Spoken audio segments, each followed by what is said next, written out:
400 पार तो फेल हो गया। नहीं फेल तो हो गया, मगर सरकार तो अपनी बनेगी ना, सरकार तो अपनी बनेगी, प्रधानमंत्री तो अपना ही होगा। जितनी सीट भाजपा की आई है अकेले अपने दम पर, उतनी तो इंडिया गठबंधन की सबकी मिलाकर भी नहीं आई।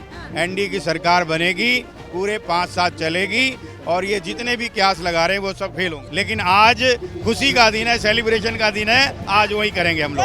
देखिए, गीदड़ों की संख्या चाहे कितनी हो, शेर कभी पीछे होना नहीं जानता। और अगर शेर का 1-2 कदम पीछे जाता है तो विपक्षी ये सोच के खुश ना हो कि उनकी जीत है, क्योंकि शेर जब अपना पंजा 2 कदम पीछे लेता है तो झपट्टा मारने के लिए शरीर आगे करता है। वो तो अब बोल रही है ना क्योंकि जीतने वाली है इसीलिए, वरना अभी इसके पहले तो बोलती भाई ईवीएम हैक हो गया, ईवीएम हैक हो गया। अब जीत रही तो उनको खुद नहीं समझ आ रहा। लाख नाराजगी पृथ्वीराज चौहान से हो, लेकिन हमारा चुनाव कभी मोहम्मद गौरी नहीं हो सकता। फिर से भगवा सरकार आ गया।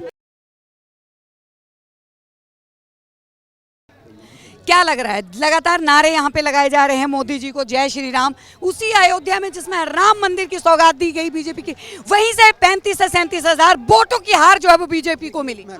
आपकी बात सही है, आपने सही कहा। देखिए हमारे यहाँ जो यूपी का आपने नाम लिया ना, मैं खुद यूपी का रहने वाला हूँ, आजमगढ़ क्षेत्र से हूँ।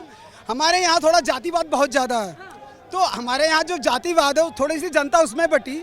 उसके बाद जो इंडी गठबंधन है इसकी वजह से थोड़ा सा नुकसान हमें जरूर हुआ है, मगर इस नुकसान का कोई फर्क नहीं पड़ता। 400 पार तो फेल हो गया। नहीं फेल तो हो गया, मगर सरकार तो अपनी बनेगी ना, सरकार तो अपनी बनेगी, प्रधानमंत्री तो अपना ही होगा। चाहे वो 400 पार बनते तब भी हमारे ही थे, 300 पार बने तब भी हमारे ही हैं। और जनता से यहाँ पे जान लेते हैं। यहाँ पे जो है वो ऊपर की तरफ जाते हैं। हमारे साथ में गोयल जी मौजूद हैं। गोयल जी के पास हम आएंगे। गोयल जी, जनता का प्यार कहीं ना कहीं गठबंधन के साथ भी बराबरी पे। देखिए, एनडीए की सरकार बन रही है, मोदी जी तीसरी बार देश के प्रधानमंत्री बन रहे हैं। जितनी सीट भाजपा की आई है अकेले अपने दम पर, उतनी तो इंडिया गठबंधन की सबकी मिलाकर भी नहीं आई। तो मुझे नहीं पता कि वो किस चीज़ का सेलिब्रेशन बना रहे हैं।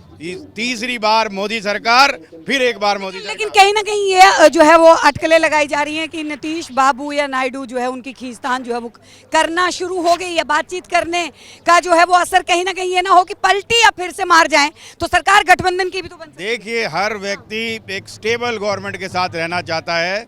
10 वर्षों से नरेंद्र मोदी ने एक स्थिर सरकार दी है, देश को प्रगति की ओर लेकर गए हैं। और ये भारत में पहली बार हुआ कि तीसरी बार लगातार जीत कर आना अपने आप में एक बड़ी उपलब्धि है।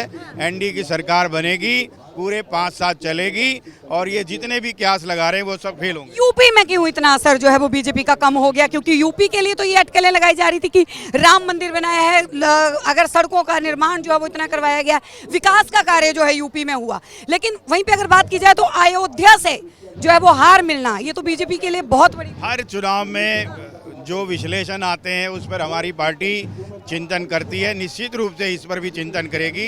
लेकिन आज खुशी का दिन है, सेलिब्रेशन का दिन है, आज वही करेंगे हम लोग। तमाम कार्यकर्ताओं की अगर बात की जाए तो बीजेपी कार्यालय में, मुख्य कार्यालय में कार्यकर्ता यहाँ पे पहुंचे हुए हैं, तादाद लगा के। भीड़ का खुशी देख के, भीड़ का असर देख के लोग जो है अंदाजा लगा सकते हैं कि भले ही सीटें कम मिली हैं, लेकिन बीजेपी अभी भी सरकार बनाने जा रही है, अभी भी जोश में है।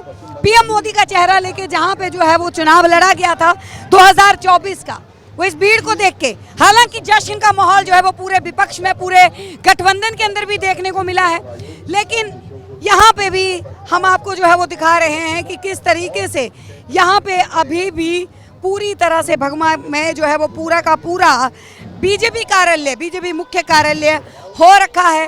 तमाम लोग यहाँ पे आ रहे हैं और यहाँ पे खुशी में शामिल हो रहे हैं। हालांकि ये बात भी हो रही है कि सवाल जो बनता है कि अयोध्या में हार का कारण क्या रहा, तो अयोध्या में हार का कारण जो है, लेकिन चलिए यहाँ पे जो है वो आ जाते हैं। क्या लग रहा है, गठबंधन कहीं ना कहीं काफी हद तक।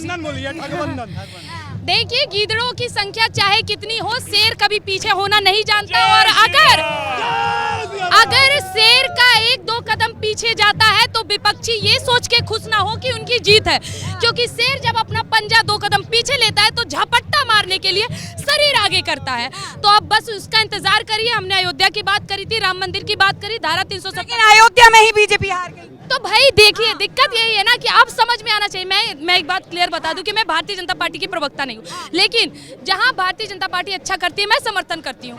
राम मंदिर बना के हम हिंदुओं पे उपकार हुआ है, ये सच्चाई है, और इसके लिए भारतीय जनता पार्टी का इज्जत हमारे नजर में सदैव है। उनसे जो थोड़ी मोड़ी गलतियां हुई है, अब जरूरत है तो भारतीय जनता पार्टी को इसकी पुष्टि करने की, उनसे कहाँ गलतियां हो रही है, क्या गलतियां हो रही है, कहाँ औरतों से छूट रहा है या फिर कहाँ युवाओं से गलतियां हो रही है, वो उससे समझे फिर। लेकिन अगर बात की जाए तो अमेठी की सीट भी जो है वो जाती रही। जी।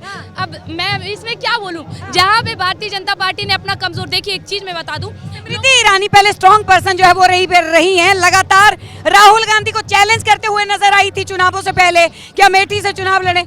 प्रियंका गांधी ट्वीट करती है कि मुझे जो है पूरी तरह से विश्वास था कि अगर हम मामूली कार्यकर्ता को भी खड़ा करेंगे तो अमेठी जीत के लाएंगे, और वही हुआ। वो तो आप बोल रही है ना क्योंकि जीतने वाली है इसीलिए, वरना अभी इसके पहले तो बोलती भाई ईवीएम हैक हो गया, ईवीएम हैक हो गया। अब जीत रही है तो उनको खुद नहीं समझ आ रहा कि ईवीएम हैक का रोना रोए या फिर अपना जीत का खुशी मनाए। ये तो आपस में कंफ्यूज है। और रही बात दूसरी की अयोध्या में हार गई या बाकी जगह पे हार गई, तो हाँ कहीं ना कहीं भारतीय जनता पार्टी की थोड़ी बहुत गलती है, जिसको आप ये कह सकते हैं ना घमंड, वो भी चीज थोड़ी बहुत टूटनी जरूरी है। लेकिन यही कहेंगे फिर से, हमारा लाख नाराजगी पृथ्वीराज चौहान से हो, लेकिन हमारा चुनाव कभी मोहम्मद गौरी नहीं हो सकता। क्या बात है, बहुत बढ़िया। क्या कहेंगे? अरे क्या कहेंगे, बीजेपी आ गई, बहुत बढ़िया, फिर से भगवा सरकार आ गया। हमें तो भगवा सरकार ही चाहिए था। हम तो बहुत खुश है कि बीजेपी आ गई। हम तो चाहते हैं कि ये ठगबंधन के जितने भी 26 चोर हैं, ये जल्द से जल्द भारत भी छोड़ दे।